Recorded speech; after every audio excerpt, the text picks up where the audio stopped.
Ichimda bir nima tugum bo'lib qolishini xohlamayman. Otajonim o'ldi. Birinchi payshanbaligi o'tdi. Ikkinchi payshanbaligi hali kelgani yo'q edi. Birinchi payshanbalikdan keyin shunday ko'chada ketib boryapman otajonim boshiga deb qiynalib yuribman. Otam o'lib qolganiga keyin uchta qo'shnimiz ko'chada o'tirgan ekan. Uchta qo'shnimiz o'tiribdi. Endi azada bizning uyimizga kelgan. Bitta iflos qo'shnimiz bor. Azada kelgan bizning uyimizga, shunda yig'lab yotganman. Endi hech kim ota-onasini kulib, xursand bo'lib jo'natmasa kerak. Keyin shunday oldidan o'tib ketsa, mening shalog'imni qilib yotibdi. Endi gapirib yig'laganman. Shalog'imni qilib, deb nima qilib yotibdi. Keyin borib urush qila olmadim. Sen nima deyapsan deb. Chunki g'iybatchi edi. Qishlog'imizning eng maraz insoni. U haqida ko'p yomonlashni xohlamayman. O'zining gunohi o'zi bilan ketsin. Kimda g'iybat qilsa, yomonlasa shu gunohi o'tib ketaverar ekanda, gapirgan odamga ming savobi bo'laversin. Keyin men shunda aytdim.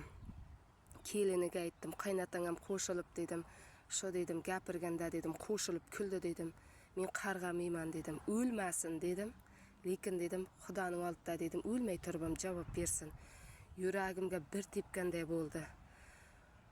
Shu odam o'lganda odamlar ta'ziya bildirishga ham kelar ekan, kulishga ham kelar ekan. Qoni nima bo'layapti ekan, bolalari nima qilyapti ekan izida deb kulishga ham kelar ekanda. Men shunda otajonim o'lgan kuni, o'lgandan keyin insonlarning do'sti dushmandi, kimning qandayligini yana ham aniq bildimda.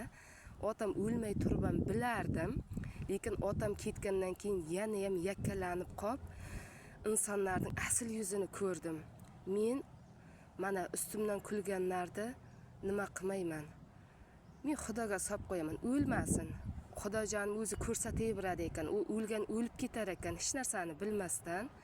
Lekin o'lmagan azobini ko'rib yashayverar ekan.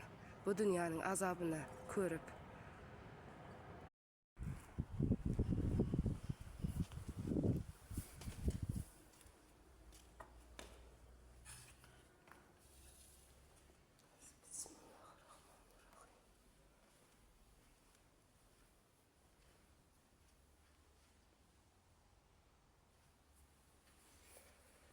Bismillahirrahmanirrahim.